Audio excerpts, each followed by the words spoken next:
So why do I take the pictures I take? Not sure really. I just do. Anyway, thanks for watching. Bye.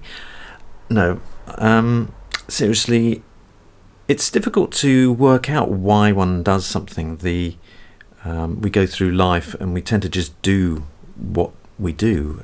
We have sort of learnt responses and emotional responses and things that fascinate us and drive us, but a lot of the time we just find ourselves at the other end of something thinking, oh, okay, I've got here.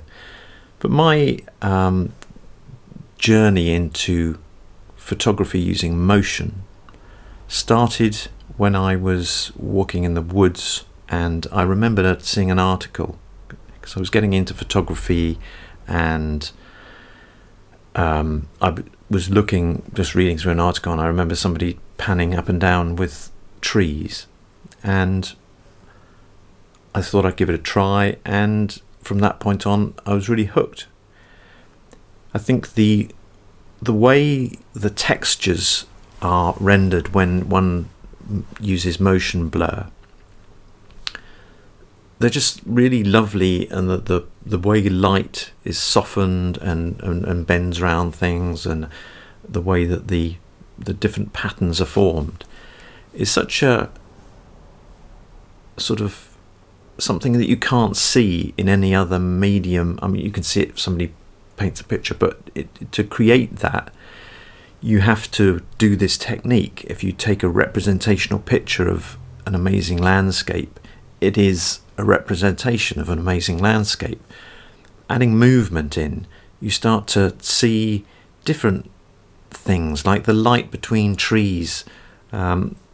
We often look at trees and you see all the leaves, but you can change that focus and look at all the spaces between the leaves, and then you get a sort of, if you move the camera around, you get loads of light traces that reflect all the bits that you don't normally focus on. So it sort of changes your view of a different scene, and it's like opening a door on a slightly different dimension that isn't there unless you use this sort of technique. And that is really exciting, because it's like you're there in a moment that nobody else can see, even if they're standing next to you, because until you do this process it doesn't become apparent. So that to me is a really fascinating and exciting thing, that there's a uniqueness to the moment that one captures. So that obviously is a driver for me.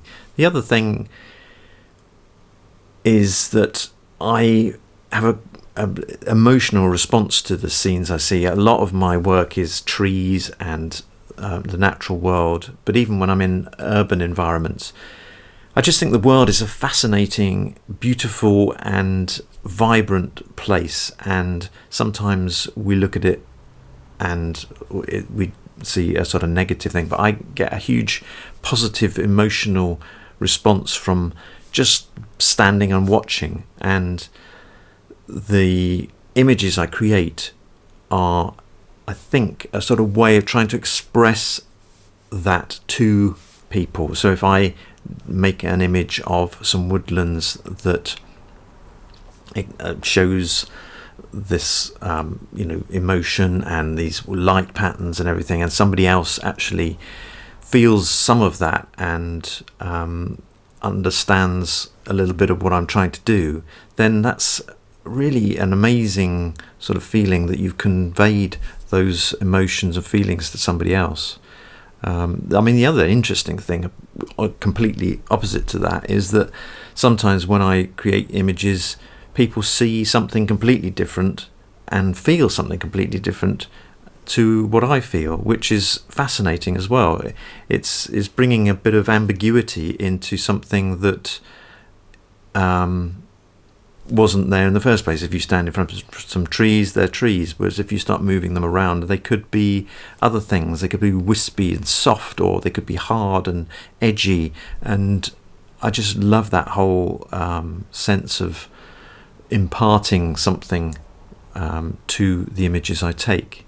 So I think those are the overriding factors of why I take moving images as opposed to stationary images.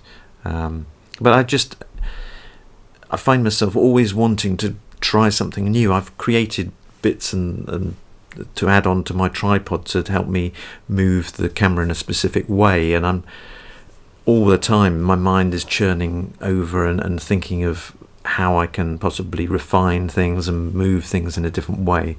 So I have got that sort of restless mind sort of that wants to go and explore something. So, you know, that's obviously adds into the whole equation of why I end up losing myself in hours of fiddling with the camera and moving it around, and I go into a sort of zone of meditation.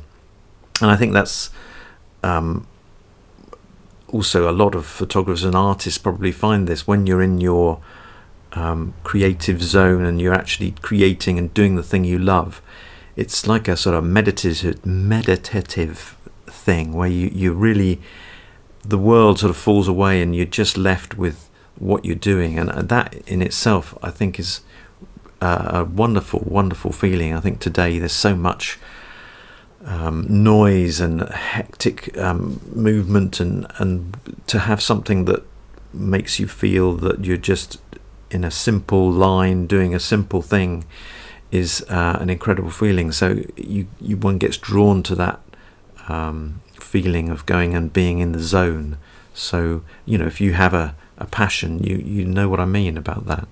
But yeah, that was just a little video just showing you or telling you a little bit about why I feel I do what I do. But if you're interested in any more of my images, have a look around the website and drop me a line if you want to ask me any questions about anything really, how I make the images, whether any images are available for print, and look forward to speaking to you soon. Thanks a lot.